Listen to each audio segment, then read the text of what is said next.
Hello, my dear viewers. I am Gulam Nabi, English trainer, director of Global Spoken English.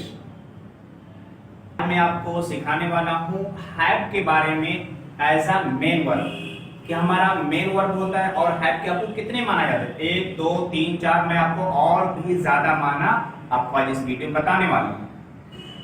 Have का माना होता है पास रखना होता है। एक माना हमारा ये हो जाएगा, तो क्या हो जाएगा, पास रखना। हैव का दूसरा माना होता है पीना। तीसरा माना हो जाएगा नाश्ता करना। चौथा हो जाएगा खाना, खाने के माने में भी होता है। पांचवा हो जाएगा रिसीव करना यानी पाना। छठा माना हो जाएगा कम आना के माने में भी आता है।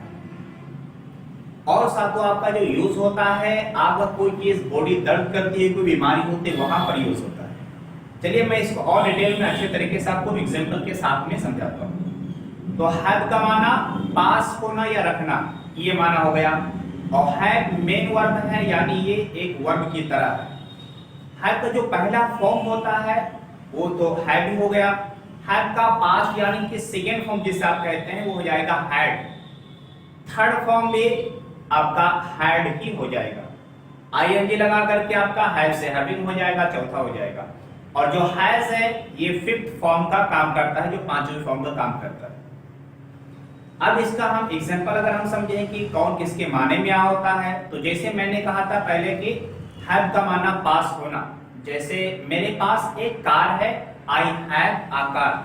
हैव यहाँ पे आपका मेन वर्ब है, रेगुलर वर्ब। अगर कहना मेरे पास एक कार नहीं है तो आप कहेंगे I don't have a car. ये प्रेजेंट इंडिफरेंट टेंस है, इसी वजह से आपने डोंट यानी डू नॉट का शॉर्ट फॉर्म आपने डोंट कहा और हैव आपका वर्ब का फर्स्ट फॉर्म का कर रहा है। जैसे कहना है कि उसके पास में मोटरसाइकिल है, ही हैज मोटरसाइकिल। और कहना उसके पास मोटरसाइकिल नहीं है तो he does not have motorcycle. तो यहां पर आपने कहा he has मोटरसाइकिल। has आपका have का ही तो फॉर्म है ना, यानी कि पांचवी फॉर्म जिसे आप कह सकते हैं। और उसके पास मोटरसाइकिल नहीं है, he does not have motorcycle. तो he सब्जेक्ट सिंगुलर है, प्रेजेंट इंडिफरेंट टेंस है, इसलिए आपने does not लगाया। और उसके बाद वर्ब की फर्स्ट फॉर्म, ये आपका हुआ। और हमने जैसे कि और आगे कहा have का माना पीना होता है। जैसे हमने कहा कि वो जूस पी रहा है, he is having juice। दादाजी मेरे जूस पी रहे हैं, my grandfather is having juice। तो इस तरह के पीने के चीज में भी आपका हो जाएगा। इसका माना साथ ही साथ में आपका नाश्ता करना होता है। तो आपका हो गया नाश्ता करना हो गया, वो नाश्ता कर रहा है, he is having breakfast। Present continuous tense में आपका हो जाएगा। नाश्ता करना के साथ में लंच करना भी होता है। जैसे मैंने 2 बजे लंच किया था, I had lunch eight 2 o'clock। तो हैड का सेकेंड फॉर्म हैड आपका हो गया, पास्ट इंडिफरेंट टेंस का हो गया। अगर हमें कहना है कि मैं दोपहर का खाना खा चुका हूं, यानी मैंने दोपहर खाना खा लिया है, तो हो जाएगा आई हैव हैड लंच। तो आई हैव पहला वाला हैव ये आपका हेल्पिंग वर्ब है, इसमें कंफ्यूज नहीं होना है। जो हैड आपका है, हैड का थर्ड फॉर्म है, इसको हमें समझाना था। या मैं लंच कर रहा हूं, आई एम हैविंग लंच। तो इस तरह से आपने देखा हैव का माना नहाना भी होता है। जैसे कि वो नहा रहा है, इज हैविंग शावर। तो वो नहा रहा है, इज हैविंग अ बाथ। वो नहा रहा है, मैं नहा रहा हूं, I am having a bath. तो इस तरह से इसका माना नहाना भी आपका हो गया। इसके साथ ही में करना भी इसका माना होता है। तो जैसे कि पापा ने मुझे कॉल किया, बोले बेटा तुम कहाँ हो? तो मैंने कहा पापा मैं दोस्तों के साथ पार्टी कर रहा हूं, I am having party with my friends. तो यहाँ पर मतलब I am doing party with my friends. तो इसका डू इसका माना करना भी होता है दोस्तों, ये भी आपके लिए हो जाएगा। साथ ही साथ में रिसीव करना होता है। हमने कहा यार मैं उसका मैसेज पा रहा हूं, I am having his message. Present continuous tense का हो जाएगा। तो इस तरह करके हो जाएगा, इसका माना रिसीव करना भी होता है। और गेट करना इसका माना पाना भी होता है। अब आपके बॉडी में कुछ दर्द होता है या ऐसे कुछ बीमारी बताने के लिए आप इसका वर्ड यूज करते हैं। जैसे मुझे बुखार हो रहा है, I am having a fever.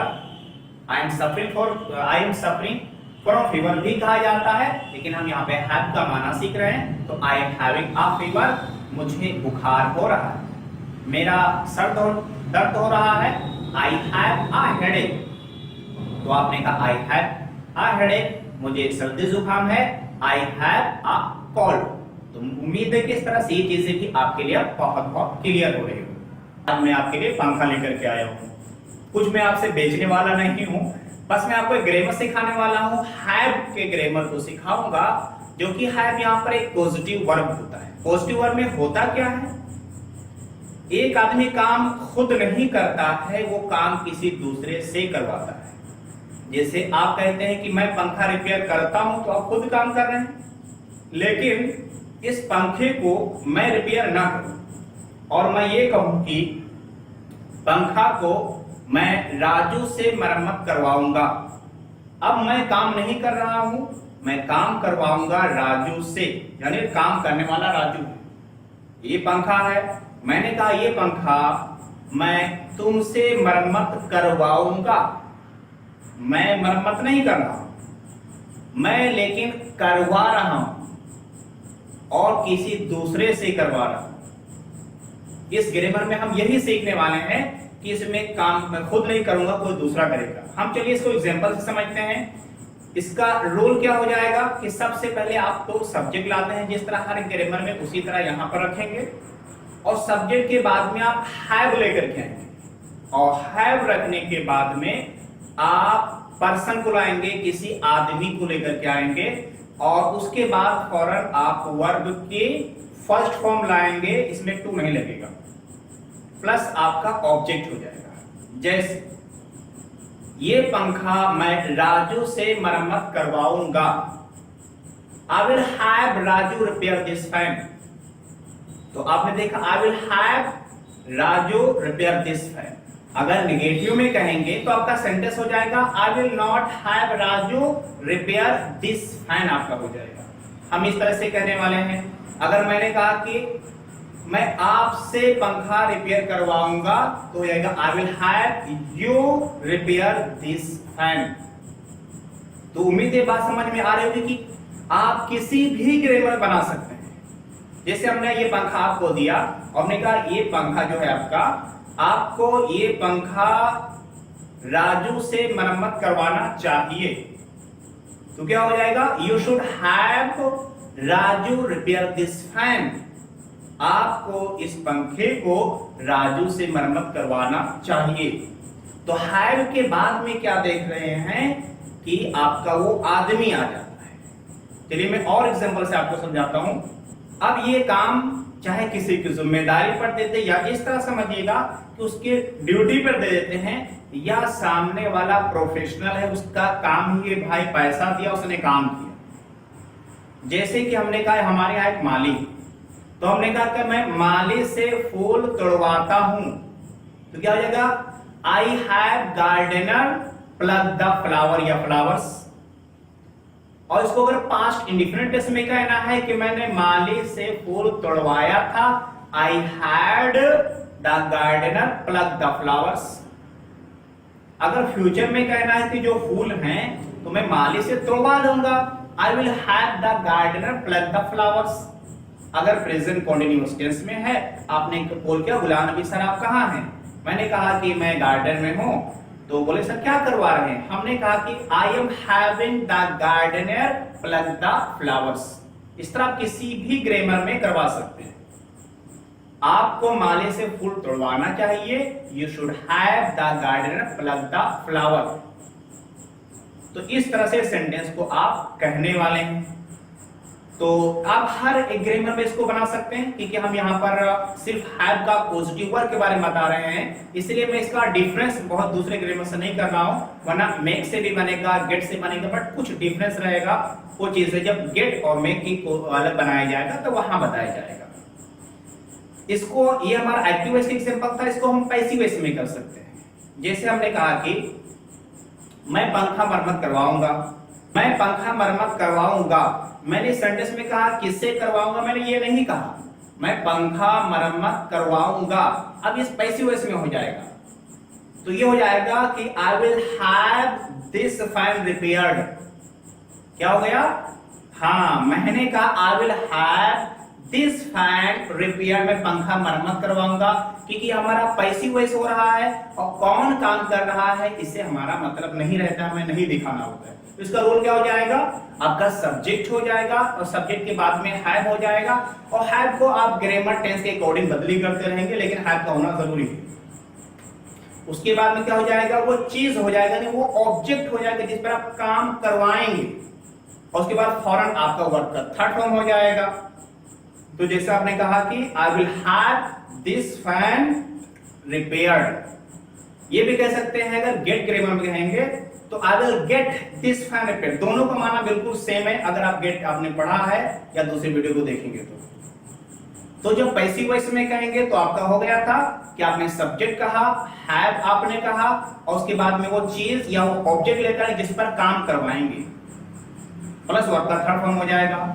जैसे कि मैं खाना पकाऊंगा, तो हो जाएगा I will have the food cooked, और मैं खाना नहीं पकाऊंगा, I will not have the food cooked. इस तरह से आपका ये हैव जो पॉजिटिव वर्ब है आप किसी भी ग्रामर में यूज कर लीजिएगा।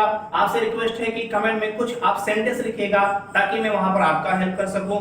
सो मुझे उम्मीद है कि ये आपका हैव ग्रामर अब आपके लिए बहुत क्लियर होगा, जो आपका एक पॉजिटिव वर्ब की तरह प्रयोग होता है। ओके दोस्तों, आज मैं जो आपको सिखाने वाला हूं हैव का use as a helping verb, जो एक हेल्पिंग वर्ब के तौर पर प्रयोग होता है। इसमें बहुत कंफ्यूजन रहता है कुछ बच्चों को, मैं आपको बहुत ही आसान तरीके से सिखाने वाला हूं जिसमें कोई कंफ्यूजन आपका नहीं रहने वाला है। बस मेरे साथ बने रहिएगा कि आपका हैव जो आपका कहां कहां पर आपका यूज होता है। हैव एक मेन वर्ब होता है जो मैंने पिछली वीडियो में मैंने आपको बताया है, उसका form have, had, had, having, और पांचवी फॉर्म इसे हम हैज कहते हैं वो होता है। लेकिन इस वीडियो में have as a helping verb यानी हैव एक सहायक क्रिया के तौर पर कब किस तरह से यूज होगी हम उसको आपको सिखाने वाले हैं। चलिए पहला आपका जो टेंसेस में होता है उसमें सिखाता हूं। जैसे कहना है कि वो खाना खा चुका है या उसने खाना खा लिया है, आपका इंग्लिश का सेंटेंस हो जाएगा he has eaten the food, और वे खाना खा लिए हैं they had eaten the food। अब आप बताइए कि वो खाना खा लिया है, जहां पे has लगा हुआ है क्या है? यही आपका हेल्पिंग वर्ब है। और वे खाना खा लिए हैं they have eaten the food, ये भी आपका हेल्पिंग वर्ब है क्योंकि ये प्रेजेंट इंडेफिनिट टेंस का ग्रामर है। हेल्पिंग वर्ब कहते उसे हैं जो हमारा सहायता करे, बताए कि किस जमाने में ये बात हो रही है। तो वे खाना खा लिए हैं, दे अगर आप कहेंगे दे ईटे तो कोई मतलब ही नहीं निकलेगा। हैव एक रोल प्ले कर रहा है जो ये बता रहा है कि बात प्रेजेंट में है और काम हो गया है, तो इसलिए आपने कहा कि he has eaten the food या they have eaten the food। यहाँ पे has और have आपका हेल्पिंग वर्ब है। और दूसरे एग्जांपल को इसी में मैं कहूं कि उसने खाना खा लिया है, he has had eat, क्या आएगा? he has had the food, इसका माना भी होता है उसने खाना खा लिया है। तो यहाँ पर जो आपका had है, have का थर्ड फॉर्म ये वर्ब है, हेल्पिंग वर्ब नहीं है।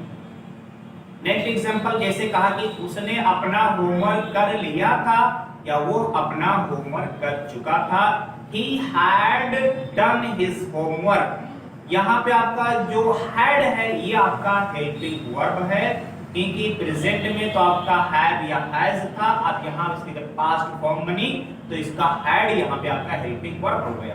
ये पास्ट परफेक्ट टेंस है।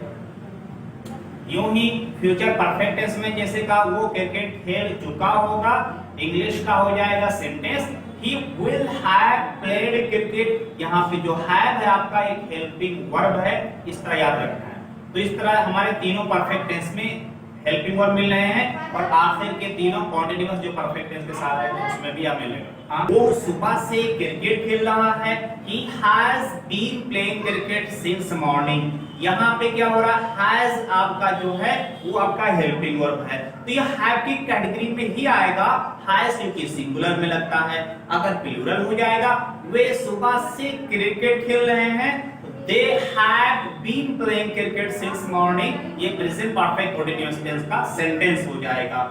इसी तरह कहेंगे कि वो 2 घंटा से खेल रहा था, he had been playing for 2 hours। यहाँ पे had आपका देखिए ये भी आपका हेल्पिंग वर्ब है, और वो सुबह से क्रिकेट खेल रहा होगा, he will have been playing cricket since morning। यहाँ पे जो आपका have आया है एक हेल्पिंग वर्ब की तरह यूज हुआ है। चलिए मैं और आपको समझाता हूँ।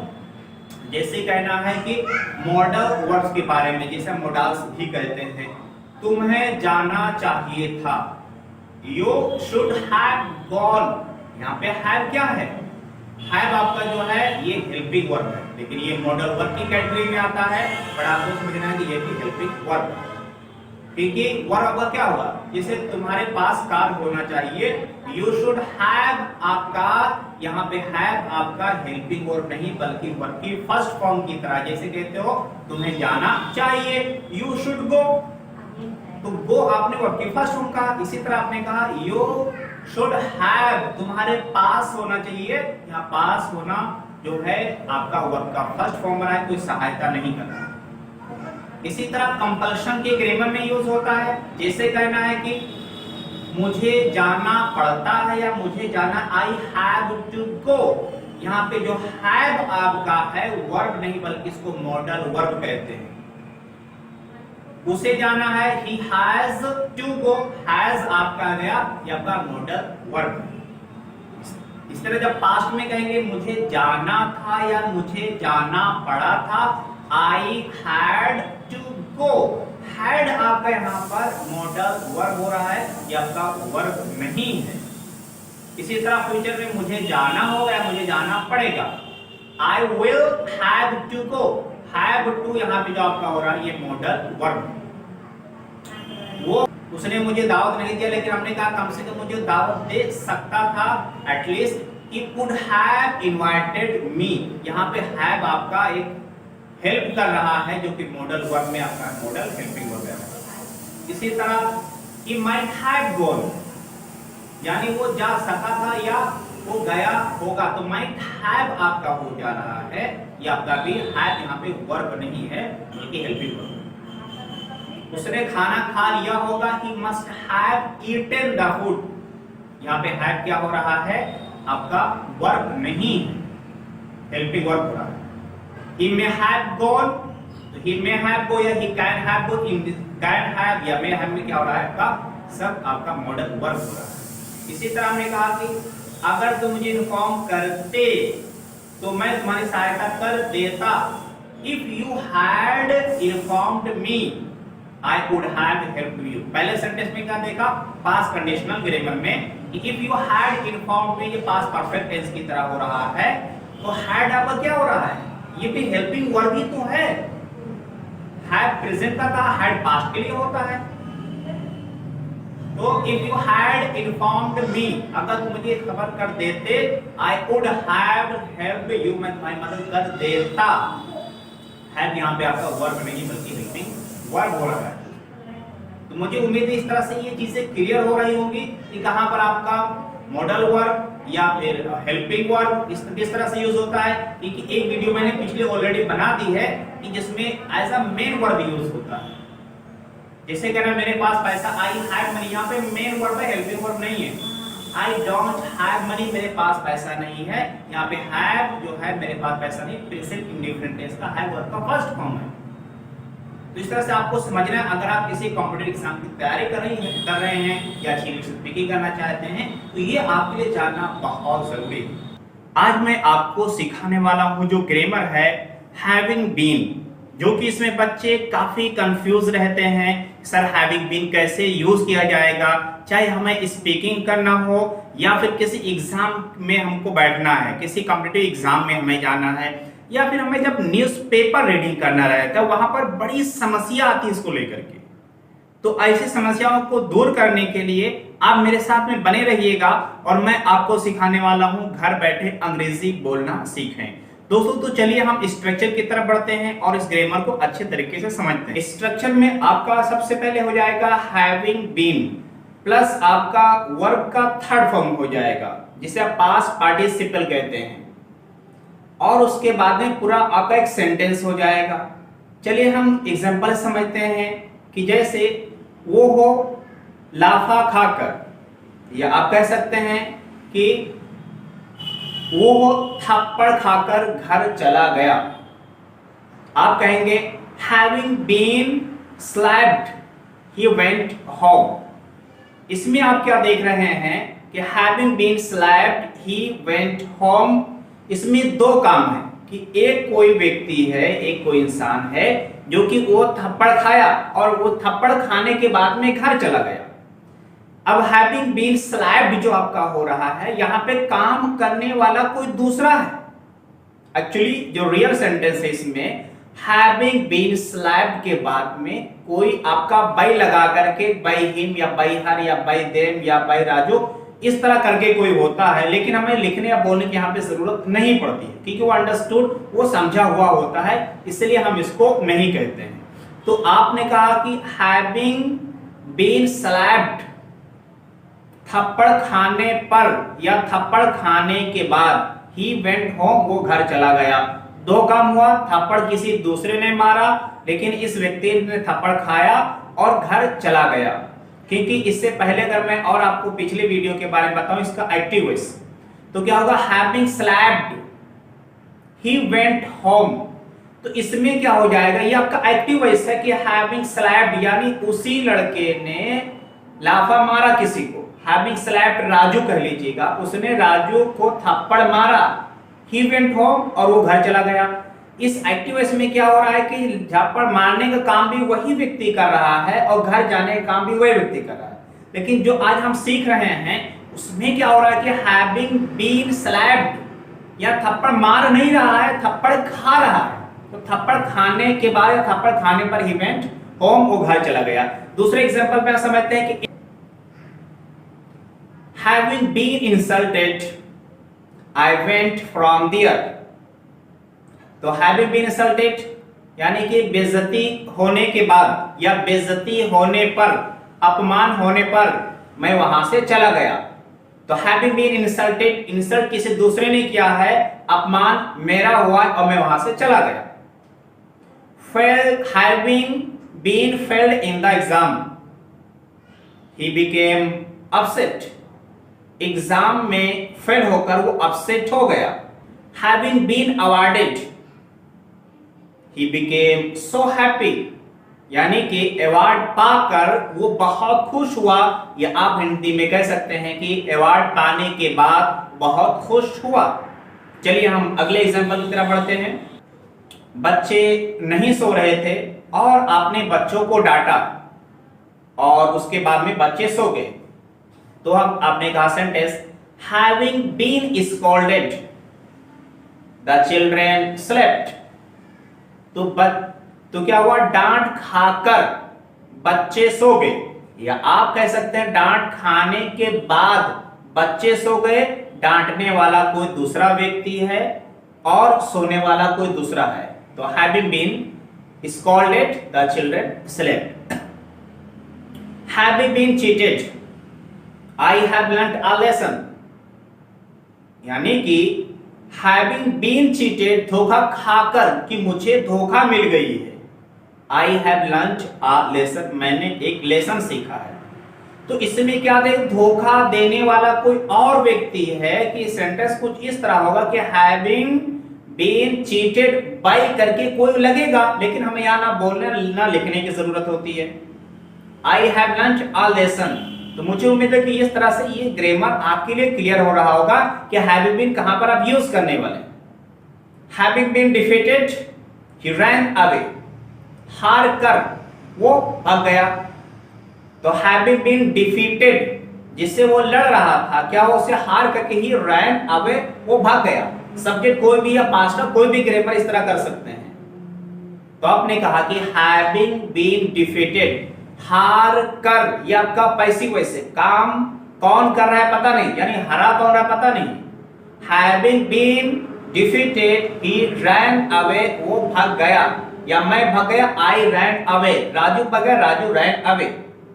इसमें आपका इस तरह से मुझे उम्मीद है कि काफी कुछ क्लियर हो रहा होगा। और हम आगे बढ़ते हैं कि अगर आपका जो इसमें ऑब्जेक्ट आ रहा है वो दूसरा अगर है तो उसको किस तरह से यूज करने वाले हैं, जैसे आपने कहा कि उसके हस्बैंड का मर्डर होने के बाद उसने वो शहर को छोड़ दिया। अब इसमें क्या हो रहा है कि मर्डर किसी दूसरे का हुआ है और शहर कोई दूसरा छोड़ रहा है, तो इसका स्ट्रक्चर ये हो जाएगा कि जो आपका ऑब्जेक्ट है आप उस ऑब्जेक्ट को पहले रखेंगे और ऑब्जेक्ट कहने के बाद में आप हैविंग बीन कहेंगे और वर्ब की थर्ड फॉर्म कहेंगे और फिर पूरा एक सेंटेंस हो जाएगा। जैसे कि her husband having been murdered she left that city. तो क्या इसमें देख रहे हैं कि यहां पर हम लोग हर हस्बैंड ऑब्जेक्ट लेकर के आए हैं कि जो मारा गया है उसका हस्बैंड है। Her husband having been murdered, उसके हस्बैंड के मर्डर होने पर या मर्डर होने के बाद शी लेफ्ट दैट सिटी, उसने उस शहर को छोड़ दिया। तो यहां पर इससे पहले क्या जितने एग्जांपल मैंने आपको दिया था कि दोनों में एक ही हो रहा था कि जैसे कि थप्पड़ खाने पर मैं घर चला गया, तो उसमें मैंने कहा था आपको कि having been slapped I went home, कि थप्पड़ भी मैंने खाया है और घर भी जाने का काम मैंने किया है। तो यहां पर आपका इसीलिए हो गया था कि having been slapped I went home. लेकिन जो अभी मैं आपको लास्ट के एक दो एग्जांपल समझाना चाह रहा हूं, यहां पर ऑब्जेक्ट दूसरा है कि मर्डर दूसरे का हुआ है और शहर छोड़कर के दूसरे के। तो आपका सेंटेंस होगा कि her husband having been murdered she left that city, उसने उस शहर को छोड़ दिया। मेरे दोस्त की तारीफ हुई, उस पर हम लोगों ने क्लैप किया, तो हमने कहा कि my friend having been appreciated we clapped. तो क्या है, ताली लगाने वाले दूसरे हैं और तारीफ दूसरे की हुई। तो इसीलिए यहां पर हैविंग बीन से पहले आप माय फ्रेंड लेकर के आए हैं कि my friend having been appreciated we clapped, हम लोगों ने क्लैप किया। दोस्तों मुझे उम्मीद है कि ये डिफिकल्ट जो कुछ लोग को लगता है, इसमें कोई डिफिकल्ट नहीं है, बस आपको इसको स्ट्रक्चर को समझना है और आपको प्रैक्टिस करने की जरूरत है। याद रखिएगा पेपर पढ़ने में इस तरह के स्ट्रक्चर बहुत आते हैं और अगर आप एडवांस लेवल की स्पीकिंग करना चाहते हैं आप इसको याद करिए और अपने स्पोकन में यूज करिएगा, because you should know that practice makes a man perfect, काम को सिखाता है। और आज मैं आपके लिए बेहतरीन फ्रेज लेकर के आया हूं जो कि आपका है हैविंग सेड दैट, जो कि आपने सुना होगा कई बार इंटरव्यू में, आप सेलिब्रिटी से सुने होंगे, किसी हीरो से सुने होंगे, या फिर आप कभी न्यूज़पेपर का रीडिंग कर रहे होंगे, वहां पर ये चीज आपको मिली होगी। तो चलिए मैं आपको बगैर समय लिए हुए हम लोग आगे बढ़ते हैं और घर बैठे आप अंग्रेजी बोलना सीख सकते हैं।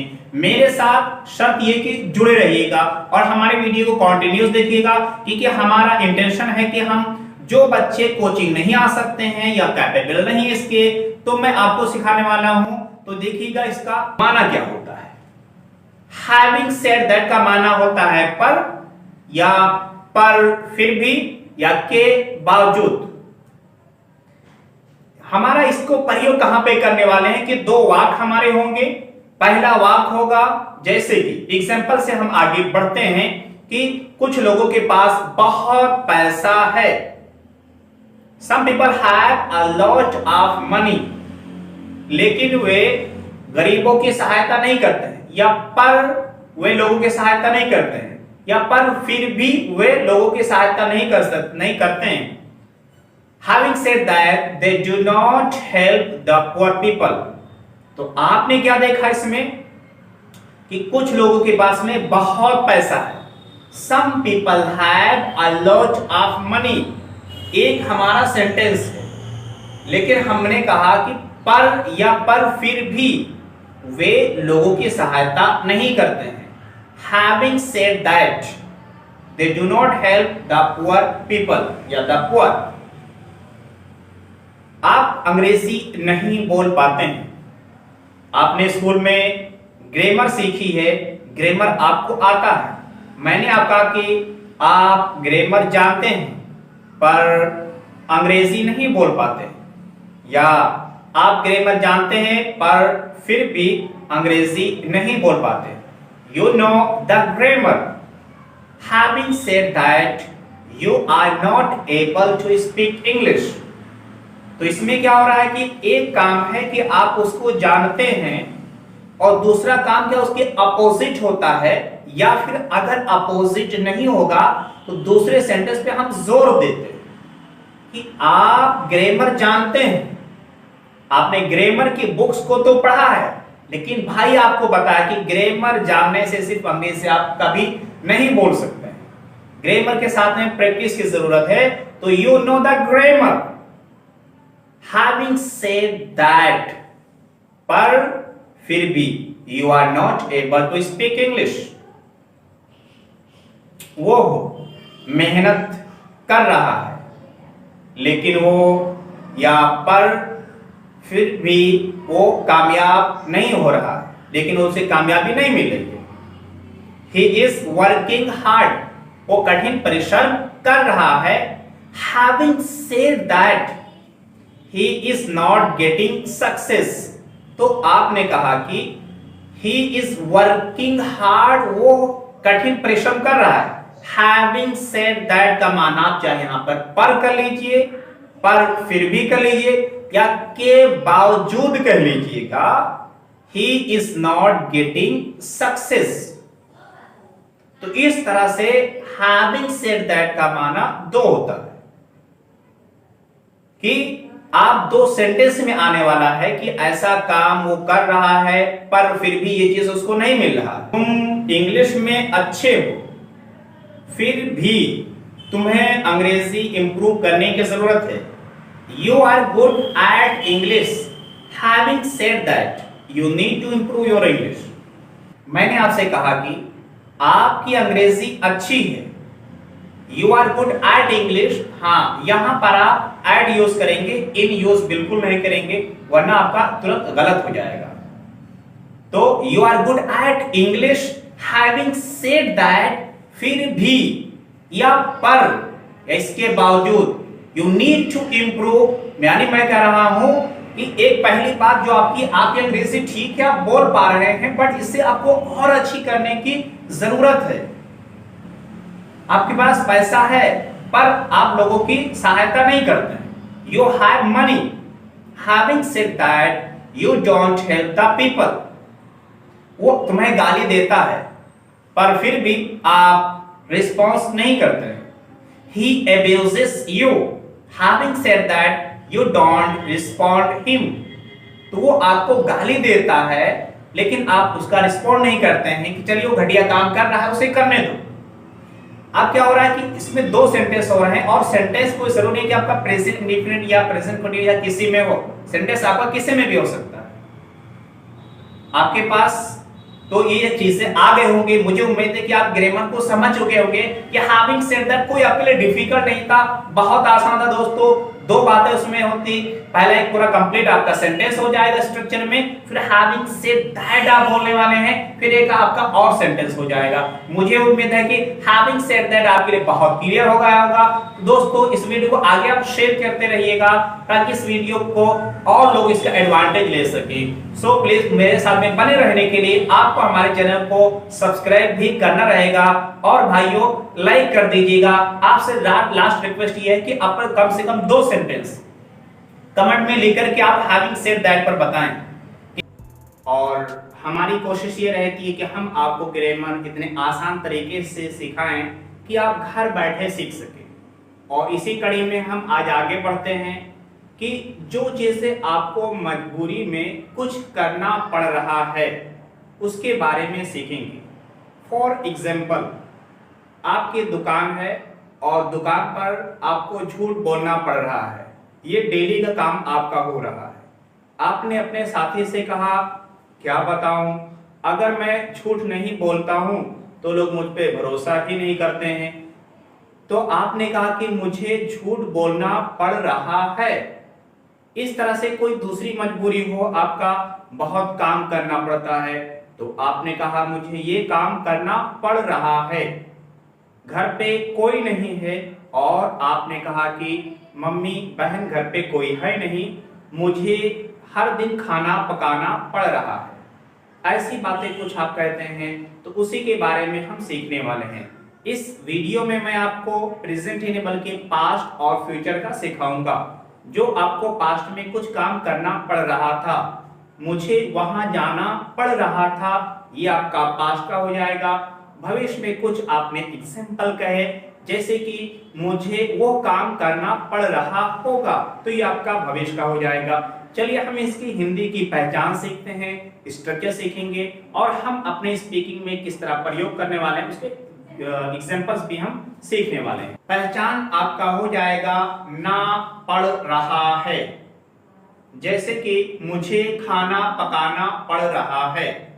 स्ट्रक्चर सब्जेक्ट हो जाएगा यानी काम करने वाला, सब्जेक्ट के हिसाब से इज या एम या आर हो जाएगा। मुझे उम्मीद है कि ये बात आपको पता होगी कि एम आई के साथ प्रयोग होगा और इज किसी सिंगुलर सब्जेक्ट के साथ में प्रयोग होगा, जो कि ही, शी, इट या कोई सिंगुलर नाम नाउन हो जाएगा। प्लूरल में यू, वी, दे या एक से अधिक कुछ नाम हो जाएंगे तो आप आर यूज करने वाले हैं। उसके बाद में अगर आपको सेंटेंस ना में कहना है तो आपको नॉट कह देना है। फिर आप कहेंगे हैविंग टू प्लस वर्ब की फर्स्ट फॉर्म प्लस आपका ऑब्जेक्ट हो जाएगा। जैसे कि घर पे आपके यहाँ कोई नहीं है और आजकल आप ही को खाना पकाना पड़ रहा है, तो आपने कहा कि मुझे खाना पकाना पड़ रहा है, तो आप कहेंगे I am having to cook the food. आजकल मुझे 5 बजे उठना पड़ रहा है। I am having to get up at 5 o'clock nowadays।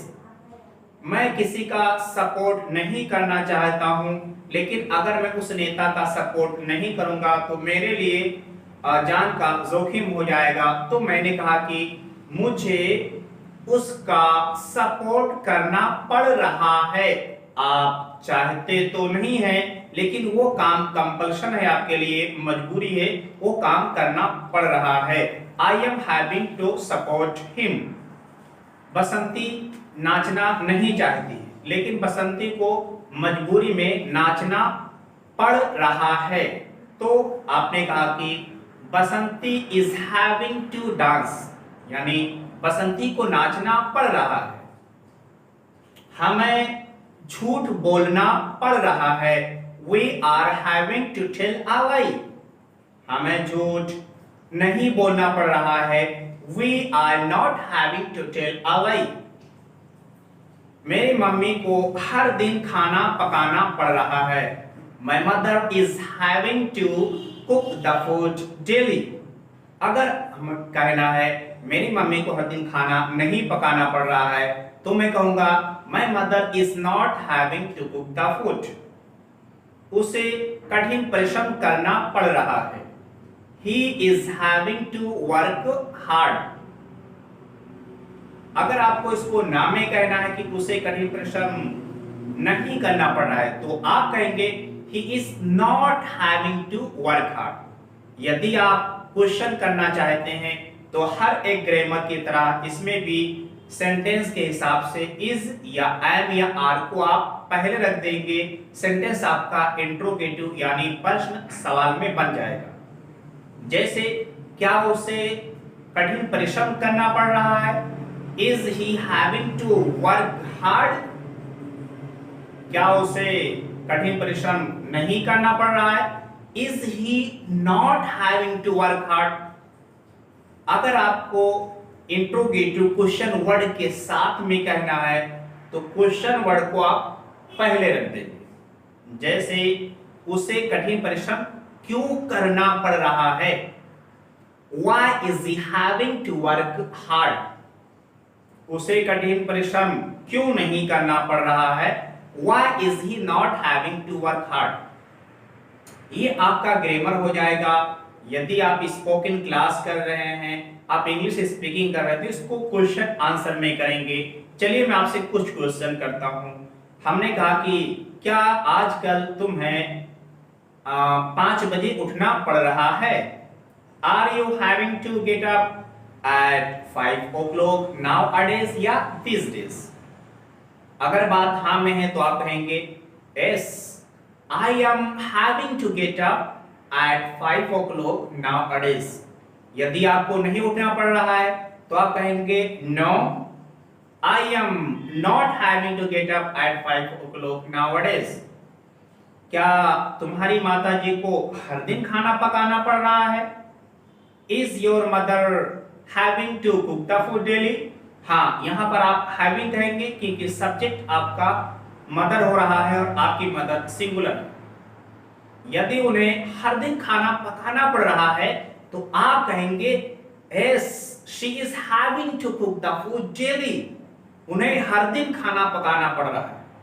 अगर उन्हें हर दिन खाना नहीं पकाना पड़ रहा है तो आप कहेंगे no she is not having to cook the food daily. तो इस तरह से आपका ये प्रेजेंट में हो जाएगा। बहुत ही सिंपल था। सब्जेक्ट के अकॉर्डिंग इज एंड आर के बाद में हैविंग टू वर्ब की फर्स्ट हो प्लस आपको ऑब्जेक्ट कहना था। सारे प्रेजेंट में जो जिसको काम करना पड़ रहा है सारा क्लियर। चलिए हम पास्ट के एग्जांपल को समझते हैं और पहचान हो जाएगा। ना रहा था, जैसे जाना पड़ रहा था, आना पड़ रहा था, खाना पड़ रहा था, इस तरह के कुछ भी एग्जांपल आपके लिए हो जाए। सब्जेक्ट के अकॉर्डिंग सिंगुलर सब्जेक्ट होगा तो वाज आप कहेंगे, प्लूरल होगा तो आप वर कहेंगे। उसके बाद में हैविंग टू के बाद वर्ब की फर्स्ट फॉर्म लास्ट में आपका ऑब्जेक्ट हो जाएगा। जैसे कि मुझे झूठ बोलना पड़ रहा था, I was having to tell a lie. और कहना है कि मुझे झूठ नहीं बोलना पड़ रहा था, I was not having to tell a lie. कोई आप काम कर रहे थे जिसमें आपको बहुत मेहनत करना पड़ रहा था तो आपने कहा कि मैंने उस काम को इसलिए छोड़ दिया क्योंकि मुझे बहुत मेहनत करना पड़ रहा था। तो कहना है कि मुझे बहुत या मुझे कठिन परिश्रम करना पड़ रहा था तो आप कहेंगे I was having to do work hard. अगर कहना है लेकिन राजू को कठिन परिश्रम नहीं करना पड़ रहा था, लेकिन के लिए आप बट अलग से कह सकते हैं। Raju was not having to work hard. तो इसमें आप देख रहे हैं कि सिंगुलर सब्जेक्ट है, एक सब्जेक्ट है, इसलिए आप वॉज कह रहे हैं कि Raju was not having to work hard. आप हैविंग कहेंगे, हैजिंग तो आप कह ही नहीं सकते हैं क्योंकि हैव का ये आईएनजी फॉर्म है। इस तरह आपने कहा कि उसे खाना पकाना पड़ रहा था। अगर कोई मेल है तो आप कहेंगे he was having to cook the food. उसके घर पे कोई नहीं था, मम्मी और बहन वगैरह घर पे कोई थे नहीं जो खाना पका सके, उसके लिए मजबूरी थी। तो जब तक कि वो लोग नहीं थे तो उसके लिए आपने कहा उसे खाना पकाना पड़ रहा था। तो आपने कहा he was having to cook the food. ये सेंटेंस आपका अफर्मेटिव यानी हाँ में है, सकारात्मक में। यदि आप इसको नेगेटिव में कहना चाहते हैं यानी जो बात अगर ना में कहना चाहते हैं तो आप कहेंगे he was not having to cook the food. उसे खाना नहीं पकाना पड़ रहा था। और अगर आप क्वेश्चन करना चाहते हैं बस छोटा सा काम करेंगे कि वाज को आप पहले ले आएंगे बस। Was he having to cook the food? क्या उसे खाना पकाना पड़ रहा था? चौथे तरीका से इंट्रोगेटिव नेगेटिव अगर आप बनाना चाहते हैं कि प्रश्न भी है और नकारात्मक भी है तो आप कहेंगे was he not having to cook the food? क्या उसे खाना नहीं पकाना पड़ रहा था? अगर आप कहना चाहते हैं कि क्या क्यों उसे खाना पकाना पड़ रहा था, आप ये जानना चाहते हैं कि क्यों उसे खाना पकाना पड़ रहा था, तो आप कहने वाले हैं why was he having to cook the food? और आपने कहा कि उसे खाना क्यों नहीं पकाना पड़ रहा था तो आप बोलने वाले हैं why was he not having to cook the food? इस तरीके से मैंने आपको 6 तरीके में से बताए, इसलिए कि चाहे आपको स्पीकिंग करना हो या आपको रिटेन करना हो, ग्रामर इन्हीं 6 तरीके से सिर्फ आप बनाने वाले हैं कोई सातवां तरीका तो आपका आएगा नहीं। तो ये आपका ग्रामर के लिए बढ़िया हो जाएगा। और हम स्पीकिंग में कुछ क्वेश्चन आंसर कर लेते हैं। जैसे हमने कहा कि भाई मैं तो दुकान पर रहता था, मुझे तो झूठ बोलना पड़ा था, लेकिन आपके बारे में क्या है, कुछ अपने बारे में बताएं। मैंने आपसे एक क्वेश्चन किया कि क्या आपको झूठ बोलना पड़ रहा था? Were you having to tell a lie?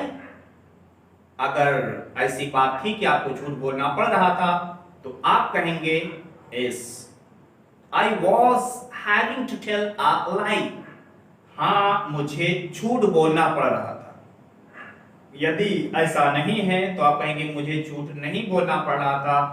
I was not having to tell a lie.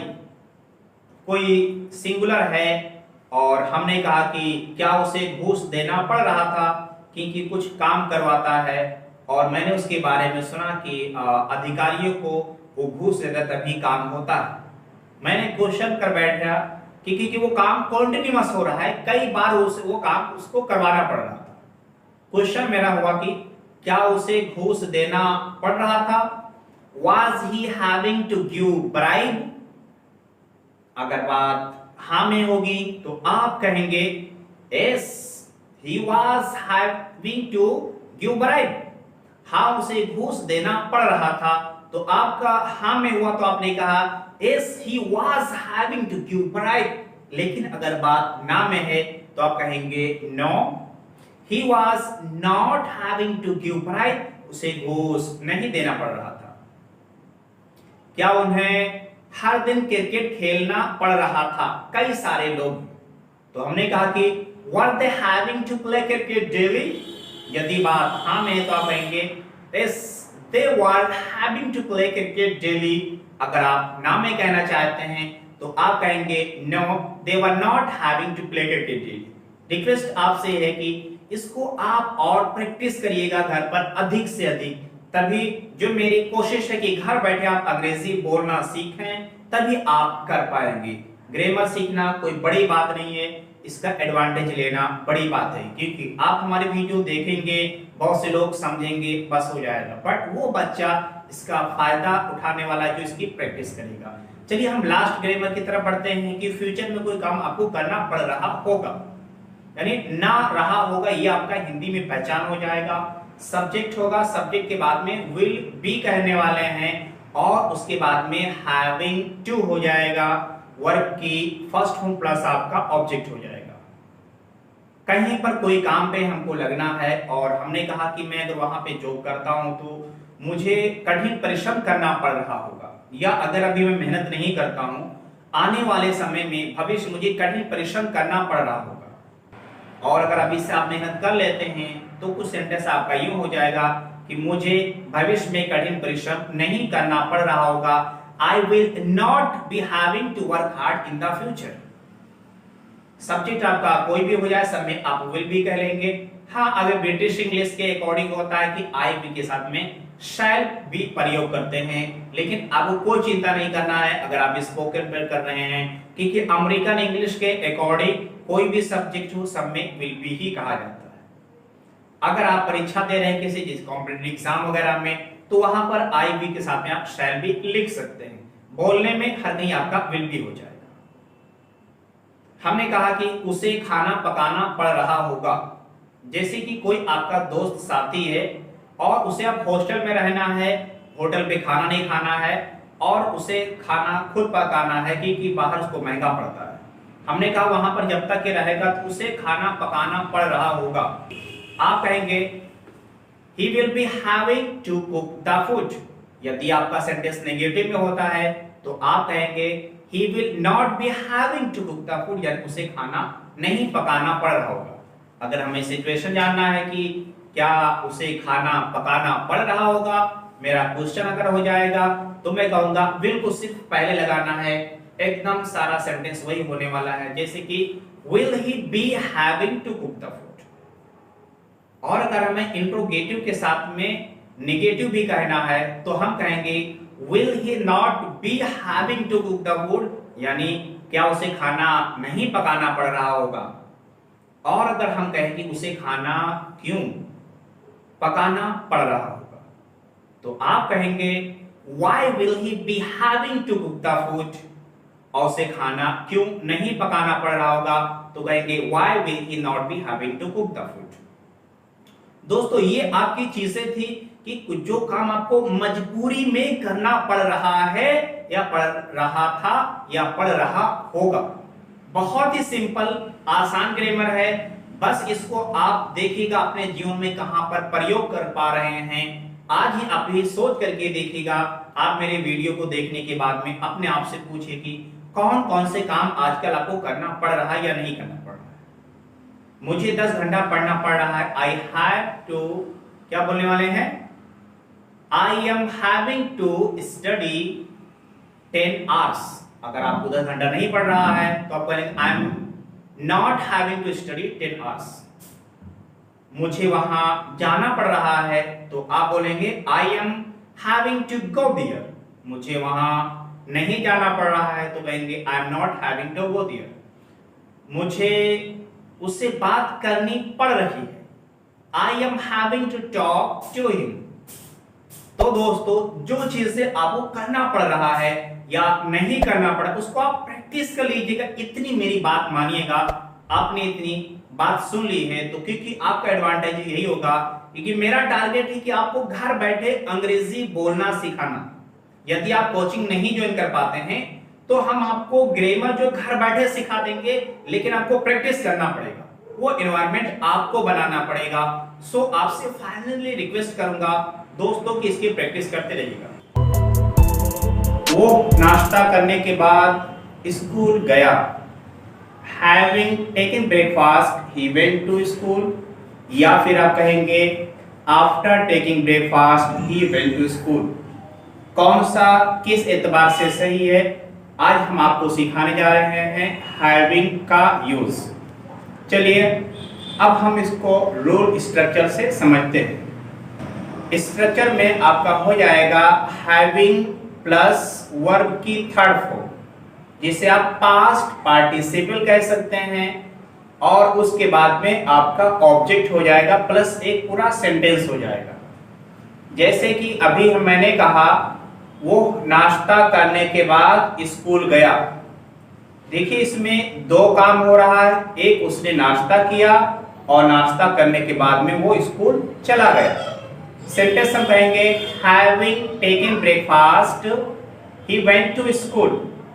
हमें समझना ये है इस ग्रामर में कि having आपका आ रहा है, उसके बाद में वर्ब की थर्ड फॉर्म प्रयोग हुआ कि having taken, take का थर्ड फॉर्म taken, breakfast आपका ऑब्जेक्ट हो गया, फिर एक पूरा सेंटेंस हो गया he went to school। देखिए साथियों इसमें आपको जानना ये है कि इसमें दो वाक्य होंगे, एक काम खत्म होने के बाद में फिर दूसरा काम होगा। हम पहले और हिंदी एग्जांपल से आगे समझते हैं फिर आगे बढ़ते हैं। जैसे कि वो हो खाना खाने के बाद सो गया। इसमें क्या हो रहा है आपका? दो काम हो रहा है, उसने खाना खाया और फिर वो सो गया। तो क्या हुआ, जो पहले काम हुआ उसको आप कहेंगे कि वो खाना खाने के बाद सो गया। Having taken food या eaten food he slept। पहला काम क्या हुआ, उसने पहले खाना खाया इसलिए वो चला गया। मैं और आपके लिए आसान करता हूं कि असल में एक्चुअल ये सेंटेंस क्या था। सेंटेंस ये था कि उसने खाना खाया, उसकी इंग्लिश क्या हो जाएगा, he took food या he ate food, he slept। इस सेंटेंस को आप इस तरह नहीं कहेंगे कि उसने खाना खा गया सो गया। आपको समझ रहे होंगे कि ये ऑड लग रहा है, ये अच्छा नहीं लग रहा है। इसका सही तरीका यह हो गया कि आप हैविंग कहेंगे और जो पहले काम हुआ था, तो पहले खाना खाने का काम हुआ कि पहले सोने का काम हुआ है? पहले खाना खाने का काम हुआ है, तो आप कहेंगे हैविंग टेकन या ईटेन फूड। खाना खाने के बाद उसने कौन सा काम किया, ही स्लेप्ट, पास्ट में हो गया। तो इसमें आप देख पा रहे हैं कि हैविंग V3 प्लस ऑब्जेक्ट और पूरा सेंटेंस हो जा रहा है आपका। दूसरा सेंटेंस और किसी दूसरे ग्रामर में भी हो सकता है। कि काम खत्म करने के बाद वो हो जाने के लिए तैयार था। तो काम खत्म करने के बाद क्या हो जाएगा? Having finished work. तो हैविंग आपने कहा फिनिश्ड फर्स्ट फॉर्म है और उसका थर्ड फॉर्म हो जाएगा finished. Having finished work he was ready to go. वो जाने के लिए तैयार था, जहां पर भी जाने के लिए तैयार था हम उसको कह लेंगे। लेकिन आपके लिए क्लियर हो पा रहा है कि इसमें दो बात होती है। एक काम होगा, वो काम खत्म हो जाएगा, फिर कोई दूसरा काम होगा। जैसे मैंने अपना होमवर्क करने के बाद या मैं अपना होमवर्क करने के बाद बाजार गया। पहला काम इसमें क्या हो रहा है? बाजार जाना हो रहा है या कि मेरा होमवर्क करना हो रहा है? पहला काम हो रहा है कि मैंने होमवर्क किया, तो क्या कहेंगे? हैविंग कंप्लीटेड या having finished homework I went to market. तो हैविंग कंप्लीटेड, हैविंग के बाद में आपको थर्ड फॉर्म यूज करना है।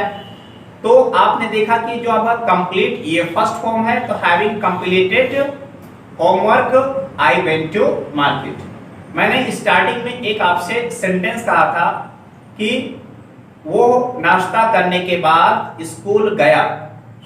अब सेंटेंस उसमें having taken breakfast he went to school सही है या after taking breakfast he went to school? साथियों, दोनों कहना सही है।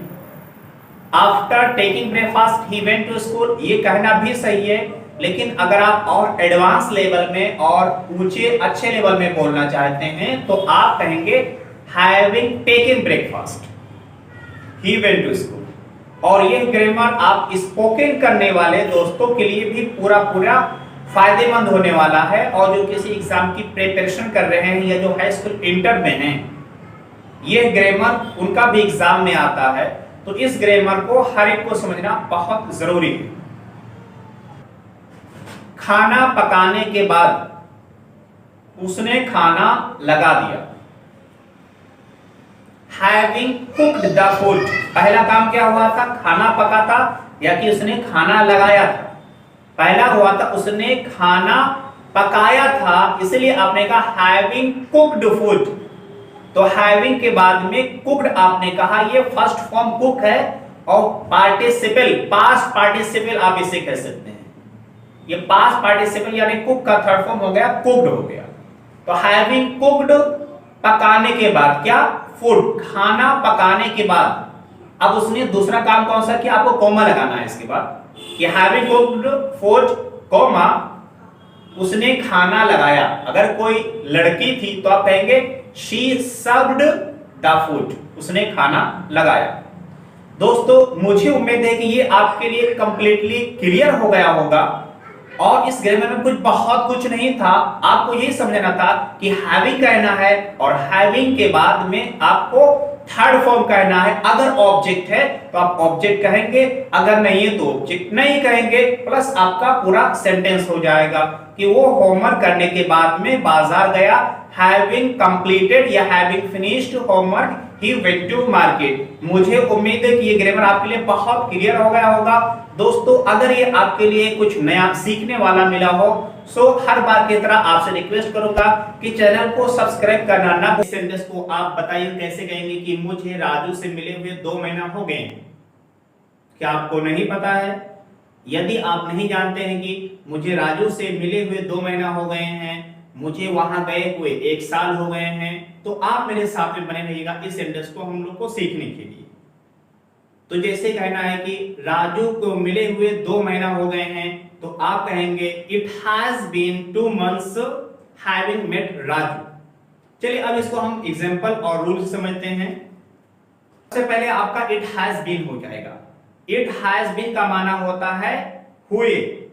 इट हैज बीन के बाद में आप समय टाइम लेकर के आएंगे कि इट हैज बीन का मतलब हो गया कि कोई हो जाए तो काम किए हुए, तुम 2 महीना हो गए हैं। उसके बाद में टू लगाएंगे, अगर जरूरत है टू के बाद में कोई आपका हो जाएगा नाम। प्लस आपका हैविंग के बाद में थर्ड फॉर्म हो जाएगा। यही आपको समझना है, क्योंकि यहां पर हम आपको हैविंग का यूज सिखाने वाले हैं कि हैविंग के बाद में थर्ड फॉर्म यूज हो रहा है। इसका माना क्या हो जाएगा कि किए हुए कोई काम है, मिले हुए, लिखे हुए, पढ़े हुए, लास्ट में फिर आपका ऑब्जेक्ट हो जाएगा। जैसे कि मुझे वहां गए हुए 1 साल हो गए हैं। It has been 1 year having gone there. मुझे वहां गए हुए 1 साल नहीं हुए हैं। It has not been 1 year having gone there. मुझे कॉल किए हुए 10 मिनट हो गए हैं। It has been 10 minutes having called. फिर जिसको आपने कॉल किया था उसको आप मिला देंगे हिम या हर या देम, कुछ भी हो जाएगा। मुझे वेजिटेबल बिरयानी खाए हुए 1 साल से अधिक हो गया है। It has been more than 1 year having eaten vegetable biryani। मुझे अपने बच्चों को पढ़ाए हुए 1 हफ्ता हो गया है। It has been 1 week। 1 हफ्ता हो गया है having taught my students। अपने स्टूडेंट्स को पढ़ाए हुए। इसी तरह आप कहना चाहते हैं कि मुझे मुंबई गए हुए 10 साल से अधिक हो गए हैं। It has been more than 10 years having gone Mumbai. यदि आप नेगेटिव में कहना चाहते हैं तो आप कहेंगे it has not been more than 10 years having gone Mumbai or having gone to Mumbai. इसी तरह आपने कहा कि मुझे अपने चाचू से बात किए हुए 10 दिन हो गए हैं। It has been 10 days having talked to my uncle. चाचू से बात किए हुए 10 दिन नहीं हुए। It has not been 10 days having talked uncle. मुझे उससे मिले हुए 3 महीना हो गए। It has been 3 months to me having met him. यदि आप नेगेटिव में कहना चाहते तो आप क्या कहेंगे, इट हैज नॉट बीन के बाद आप 3 months टाइम लेकर के आएंगे। टू मी, टू लगाने के बाद में कोई आपको नाम या फिर वो बताना है कि जिसको वो चीज हुआ है। और हैविंग के बाद में थर्ड फॉर्म तो हैविंग मेट हो जाएगा। तो it has not been 3 months having met him. यदि मैं आपको बोलूं कि आप मेरे सामने बैठे हुए हैं और हमने कहा कि तुम्हें राजू से मिले हुए 3 महीने हो गए, आप कहेंगे it has been 3 months to you having met Raju. यदि मैं सेंटेंस को नेगेटिव बनाना चाहता हूं तो मैं कहूंगा कि आपको राजू से मिले हुए 3 महीने नहीं हुए हैं। It has not been 3 months to you having met Raju. और मैं ये कहूं कि कोई एक लड़की है और मैं कहना चाहता हूं कि उसे मिले हुए तुमसे 1 महीना हो गया है।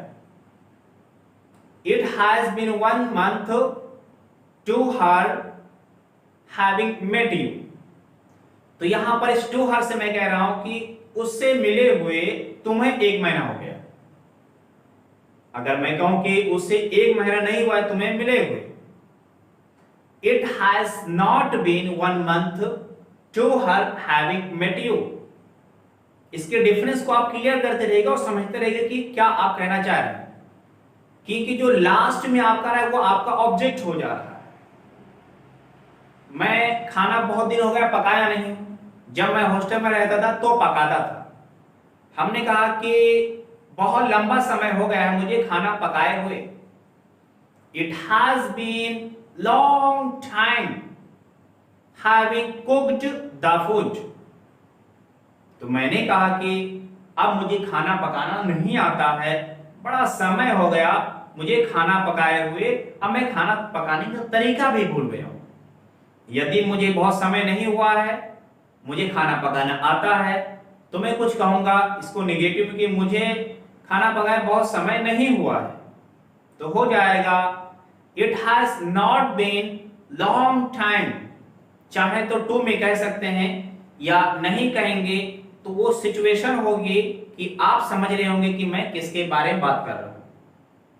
तो it has not been long time having cooked the food, तो जो लास्ट में आ रहा है वही आपका ऑब्जेक्ट हो रहा है।